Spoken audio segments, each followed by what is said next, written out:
जिंदगी के कोई ना कोई हमें बस बना ही रहा है। हमें तो कभी मौका ही नहीं दिया कि आप कुछ बन जाओ। હવે મોટો થઈ ગયો છો, આમ હાંડિયાની જેમ રખડે હારો ન લાગે, सीधो बैठ। उसका मन न हो ना तब भी सीधे बैठ जाता है। हमारा छोकरी वाला जो आवाना, उसको लगता है कि जैसे भगवान मिलने वाले हो, और ऐसा तैयार होके बापड़ा बैठ जाता है।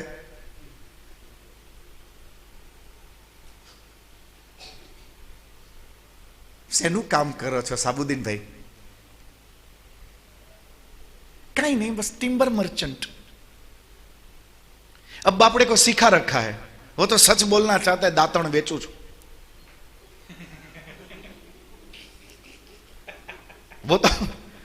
वो तो नादान है, अभी इतना परिपक्व हुआ नहीं है। यदि उसको अकेले पूछ लिया तो बोल देता, हवारे जाओ घरे घरे दातण नाख्या, 10 वाग्याम घरे आवीने चा पीने बधा भाईबंधों ने पान खावा जाऊं। वो तो यही बोल देता। घर वालों ने पूछा तो टिम्बर मर्चेंट बोलना। अब वो टिम्बर मर्चेंट ये सीखने के लिए उसको 2 दिन लगे थे। अब दातण जैसे तैसे करके उसने याद रखा था कि पूछे तो बस बताना टिम्बर मर्चेंट।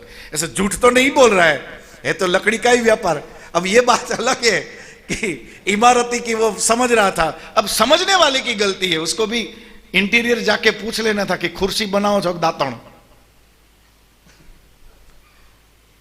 जिंदगी के हर मोड़ पर साहब हमारे साथ मजाक होती है, और फिर भी हम वहम में रहते हैं कि हमारे साथ सब कुछ अच्छा ही हो रहा है। गांव में जाकर तो कोई पूछे नहीं उसको। सुबह 6 बजे से सेटिंग करे तब 9 साढ़े 9 बजे तक उसको आधी चाय कोई दया करके पिला दे, बोले इसको पिला दो यार, नहीं तो छोड़ेगा नहीं। अब वो सब जानते होते हैं। अब ऐसे लड़के की भी बात आए तो लड़की के घर वाले तभी से उसको कैसेट बजाना चालू कर देते, छोकरो बहुत सारो छ। कोई ने ना न किए, पण ना न ज के ने खीचाમાં કઈ છે જ નહીં, કોઈ એને કઈ કહેતું જ નથી તું આ कर।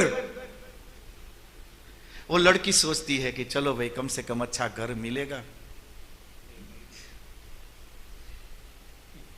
शादी करके गए तब मालूम पड़ी कि अब वो सुबह चाय पीने जो उधार की जाता था, वो उधारी वाले सब अब घर आने लगे, भाभी हवे उधार तमे चूकवो।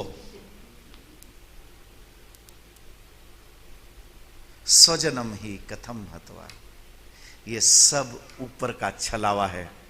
इस दुनिया में हम सोचते हैं कि हम बनते हैं, सच ये है कि हम बनते कुछ नहीं है।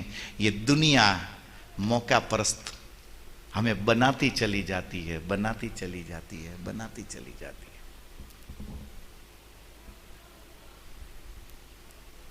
हमारे साथ भी यही होता है।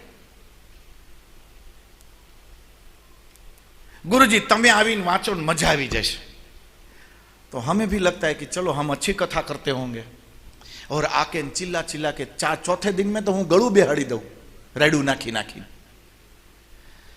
6ठे दिन मालूम पड़ता है कि मेरी कथा किसी ने नहीं सुनी, और सब तो सो रहे थे।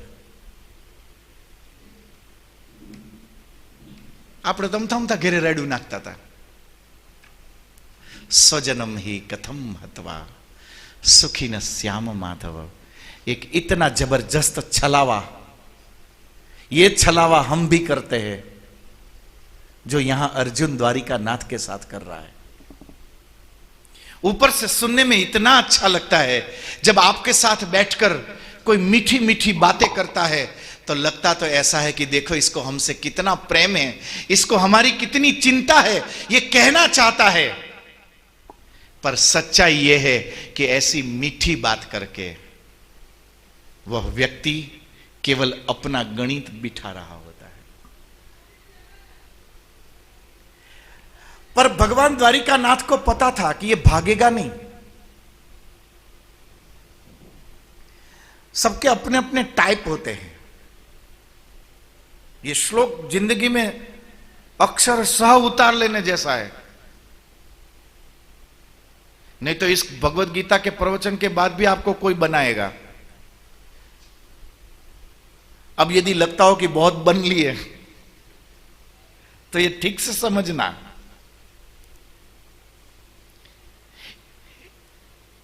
भगवत गीता को उत्तीर्ण करने के बाद ही भागवत में जाना चाहिए।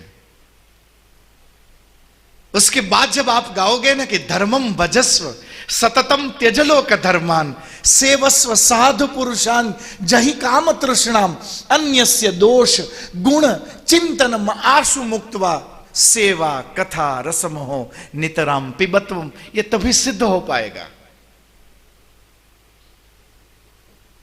हमारे साथ तो उल्टा होता है कि पहले धोरण में डब्बा गुल, एग्जाम देने बैठ जाते हैं सीधे कॉलेज की, और आशा ये करते हैं कि उसमें फर्स्ट नंबर मेरा ही आए। स्वजनम ही कथम हत्वा सुखी न श्याम माधव। हे माधव, मैं इन लोगों को मारना नहीं चाहता हूं। बैठा है अर्जुन, कृष्ण खड़े हैं, मुस्कुरा रहे इसका सुनते हुए। मैं अपनों को मारना नहीं चाहता हूं। उस जमाने में शायद महाभारत काल है, बहुत बड़ा काल।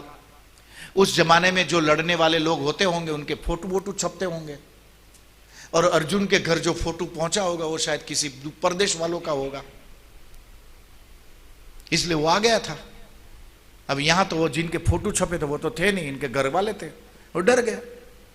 ऐसा था? नहीं था। फिर इस बात का महत्व क्या है? बस इतना ही महत्व है कि व्यक्ति जब समस्या से घिरता है, ध्यान से याद रखना, व्यक्ति जब समस्या से घिर जाता है तब इसी प्रकार कोई ना कोई बहाना ढूंढ लेता है, जिसको आप खड़ी बोली में बोलते हो पतली गली ढूंढ लेता है। ये इस समय अर्जुन वही पतली वाली गली ढूंढ रहा है। बोले अच्छा, यद्यप्येने पश्यन्ति लोभोपहत चेतसः कुलक्षय कृतं दोषम मित्रद्रोहे च पातकम। आहा, सीधी शास्त्र की बात, सीधा धर्मशास्त्र का पन्ना उठाया अर्जुन ने, क्योंकि धर्मशास्त्र कहता है, ठीक थी जोई लो, हां, यद्यप्येतेन पश्यन्ति लोभोपहत चेतसः कुलक्षयकृतं दोषम मित्रद्रोहे च पातकम कथं न ज्ञेयम् अस्माभिः। कैसे न जाने हम, इतनी छोटी सी बात को हम कैसे न समझ सके। कथं न ज्ञेयम् अस्माभिः। और अर्जुन ने शास्त्र को सीधा उठाया द्वारिका नाथ के सामने। पापाद अस्मान निवर्तितुम। क्या इसमें समझदारी नहीं है कि इस पाप से हम बच निकले? पाप पुण्य की बातें कर रहा है अर्जुन। इसे मारेंगे तो पाप होगा। इसका कहने का एक मतलब तो यह भी होता है कि अर्जुन के हिसाब से जिस व्यक्ति का भी आप नाम नहीं जानते हो, यदि आपने उसका गला रेत दिया तो उसमें पुण्य होता है। पर यदि वो आपका सगा निकल जाए, यदि वो आपका परिचित निकल जाए, यदि वो आपका दोस्त निकल जाए और यदि आपने उसका गला रेत दिया तो आपको पाप हो जाएगा अर्जुन के हिसाब से। और वो शास्त्र का सहारा ले रहा है और कहता है कि यद्यप्येतेन पश्यन्ति। इनको पता नहीं है, आके खड़े हो गए मरने मारने के लिए। लोभोपहत चेतसः। इस युद्ध को जीत के मैं इतने बड़े हस्तिनापुर का सम्राट बन जाऊंगा। ये सम्राट बनने का जो लोभ है, इस लोभ ने इन सब लोगों को, इंक्लूडिंग पितामह भीष्म, गुरु द्रोणाचार्य और सब लोग, ये उन सब के ऊपर वो अंगुली दिखाता है और कहता है कि यद्यप्यते न पश्यन्ति, ये सब मूर्ख बेईमान लोग न पश्यन्ति, क्यों नहीं देखते हैं? बोले लोभोपहत चेतसः, हस्तिनापुर के साम्राज्य का सम्राट बनने का जो लोभ है, जो लालच है, इस लालच में ये अंधे हो चुके हैं। सबको गालियां दे रहा है अर्जुन। बापू, यद्यप्यते न पश्यन्ति लोभो पहत चेतसः कुलक्षय कृतं दोषम मित्रद्रोहे च पातकम। अपने ही हाथों अपने कुल का संहार करना अथवा तो अपने दोस्त के साथ, अपने मित्र के साथ विश्वासघात करना, इससे बड़ा इस संसार में कोई पाप हो ही नहीं सकता। बात तो सच है, धर्मशास्त्र भी कहता है।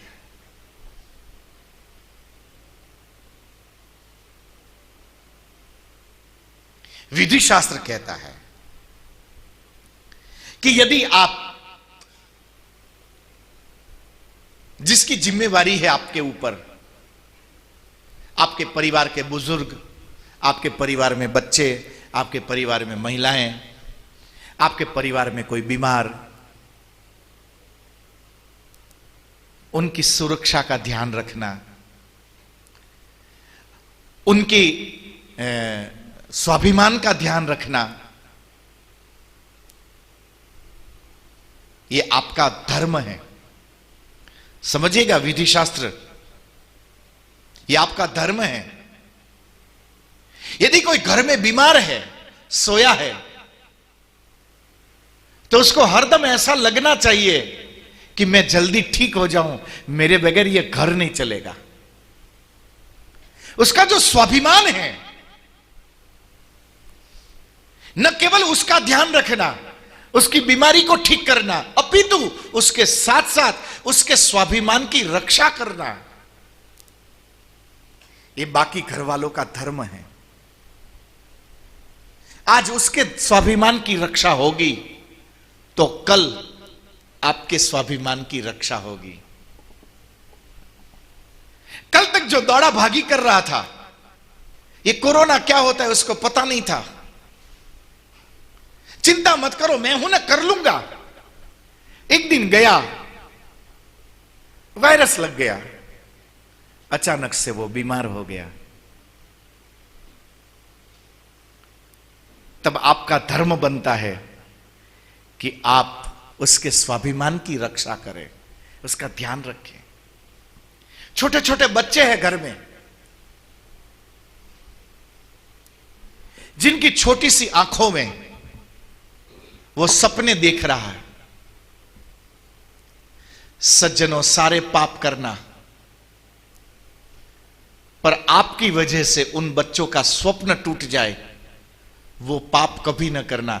विधि शास्त्र कहता है कि वो एक हत्या के बराबर फल मिलता है। आप किसी की जिंदगी को सपोर्ट न कर पाओ, कोई चिंता नहीं, पर किसी जिंदगी के स्वप्नों को कभी भी बिखेरने का पाप मत करिए। आपकी जिम्मेवारी है, क्योंकि आप बड़े हैं। जो घर के बुजुर्ग हैं, उस जमाने की, उस समय जो अवेलेबल था, उस समय जो वो कर सकते थे, उतने हाथ पैर मारकर वो आपके लिए जितना कर सके उतना उन्होंने किया है। आज समय बदला, आपके पास संभावनाएं बढ़ी, तो आपने उनसे कहीं गुना ज्यादा कर दिया। तो चूंकि आप ज्यादा कर रहे हैं, तो परिवार का हर व्यक्ति आपको थोड़ा 2 बार ज्यादा पूछेगा। पर इसमें आपको अहंकार करने की जरूरत नहीं है। हमेशा सुबह उठो तब परिवार के उन बुजुर्गों का शुक्रिया अदा करो कि यदि उन्होंने मेहनत न करी होती तो आज आप जिस जगह हो वहां तो डेफिनेटली नहीं होते। इस समय हमारा यहां होना, ये इतने लोगों का, क्या भगवत गीता को समझने के लिए केवल इतने ही लोगों को भगवान ने अक्ल दे रखी है? बाकी जो यहां आसपास है सब छाता लेके गए थे जब अक्कल बंट रही थी। हम ही थे इतने चतुर लोग की तपेली लेकर गए कि मालूम था कि रामानुज जी यहीं भगवत गीता बोलेंगे तो अपने पल्ले कुछ पड़े, इसलिए अभी अक्कल लेके चलो। तो क्या इस दुनिया में केवल इतने ही अक्कल वाले लोग हैं? ऐसा क्या? नहीं, अक्कल तो हमसे भी ज्यादा बहुतों के पास है।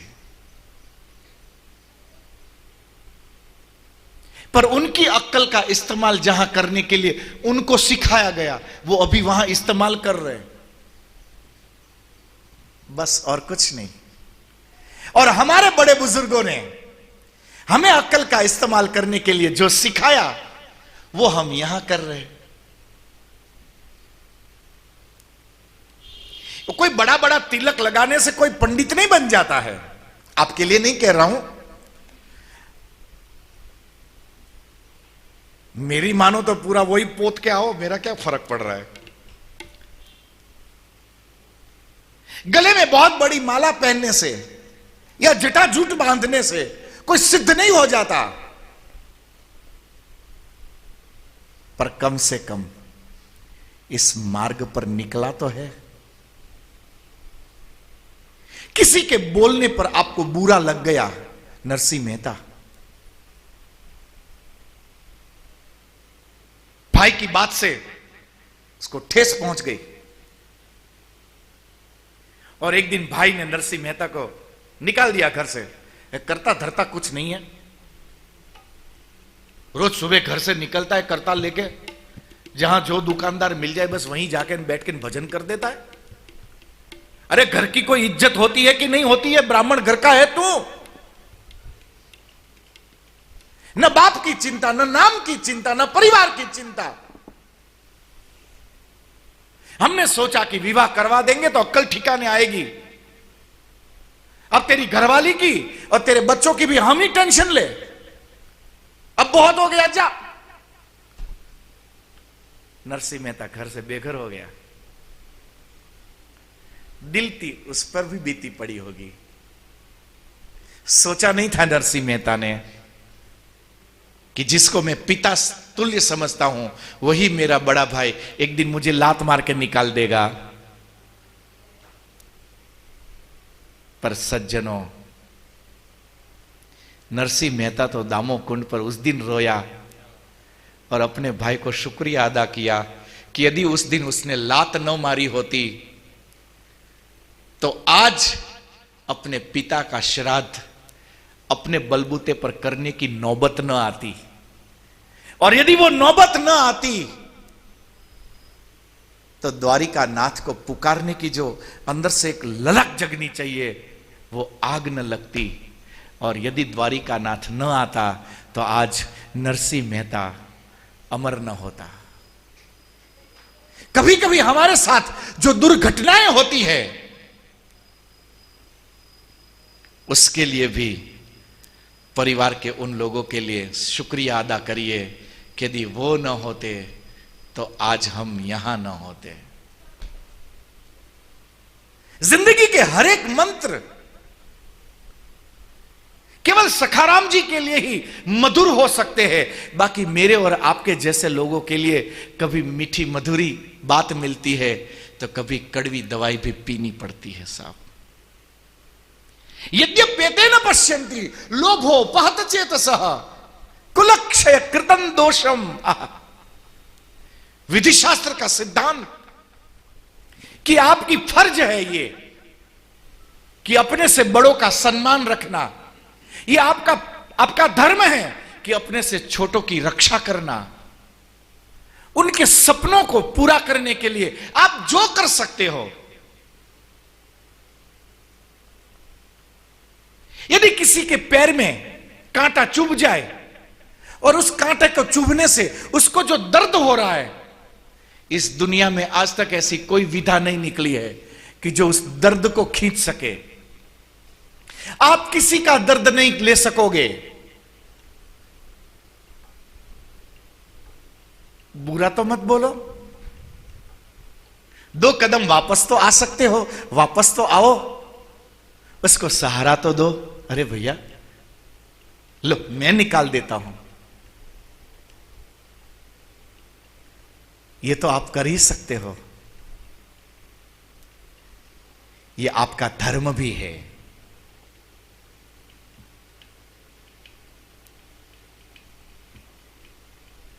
जब आप निर्विचार अवस्था तक की यात्रा करोगे, अर्थात उम्र के उस पड़ाव में जब पहुंचोगे,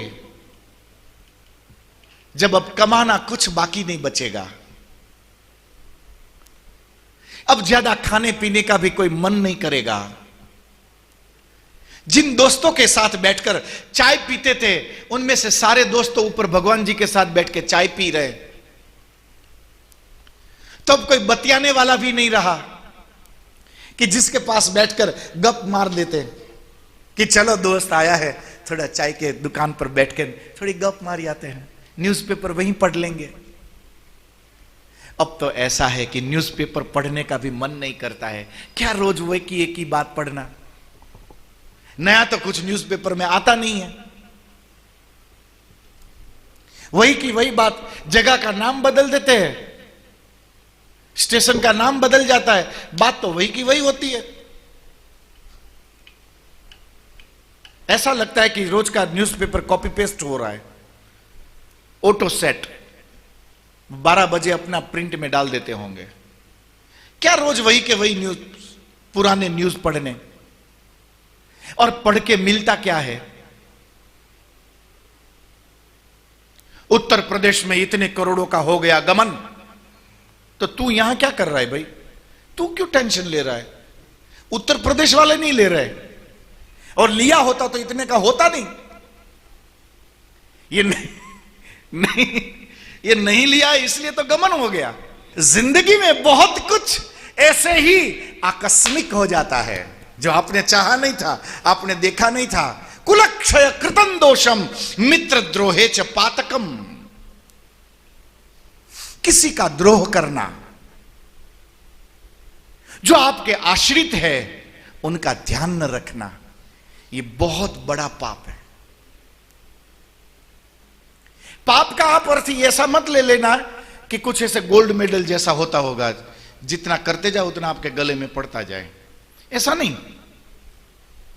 यही आपकी ओरा बनती है, पर्सनालिटी। अब कुछ लोगों को देखना, मैंने ये बात आपको पहले दिन बोली थी कि केवल घुटने तक की खादी की धोती पहनकर शूट बूट वाले अंग्रेज के सामने कोई गांधी खड़ा हो जाए तो अंग्रेज भी उससे डरते थे। यदि कपड़े पहनने से ही कोई आदमी बड़ा बनता ना, तो मामला यहां उल्टा होना चाहिए था। परिचय कभी कपड़ों से नहीं होता, परिचय कभी वस्तुओं से नहीं होता, परिचय आपके व्यक्तित्व से होता है। और जो आप हो, आप चाहे जितना जोर लगा लो, जो आप हो ना, उसको कभी छुपा नहीं पाओगे।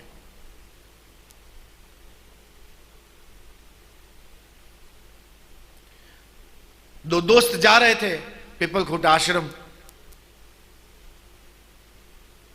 बोले चलो चलते हैं आज, इतने साधु वहां रहते हैं,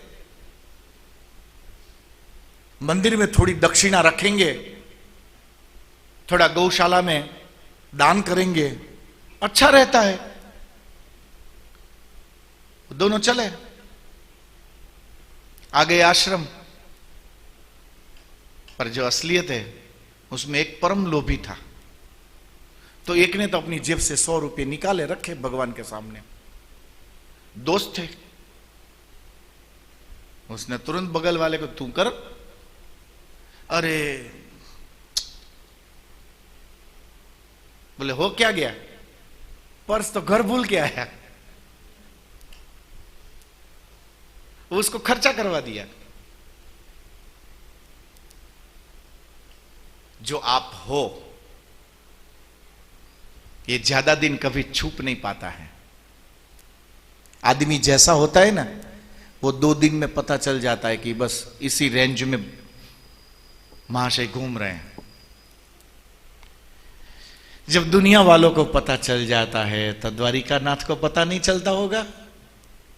कुलक्षय कृतं दोषम मित्रद्रोहे च पातकम कथं न ज्ञेयमस्माभिः। ये कैसे न समझे हम। पापाद अस्मात् निवर्तितुम,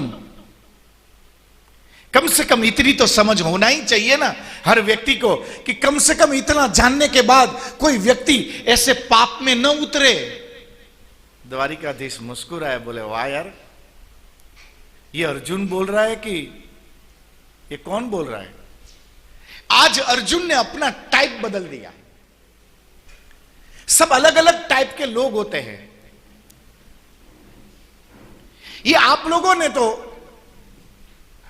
ऐसा वो बनाया कि ब्राह्मण क्षत्रिय वैश्य आपने तो सब बनाए। ये कोई जाति विशेष के लिए नहीं बनाए हैं। सच्चाई ये है कि ये 3 अलग अलग टाइप है पर्सनालिटी के। एक ब्राह्मण टाइप का आदमी,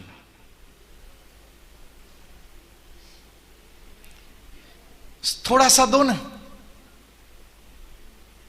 तो भी इतना राजी हो जाता है और जवाब दे पड़ता है, श्री वर्चस्व आयुष्यम आरोग्यम आविदा क्षोभ मानम महीयते धान्यम धनम पशुम बहुपुत्र लाभम शत संवत्सरम दीर्घमायु।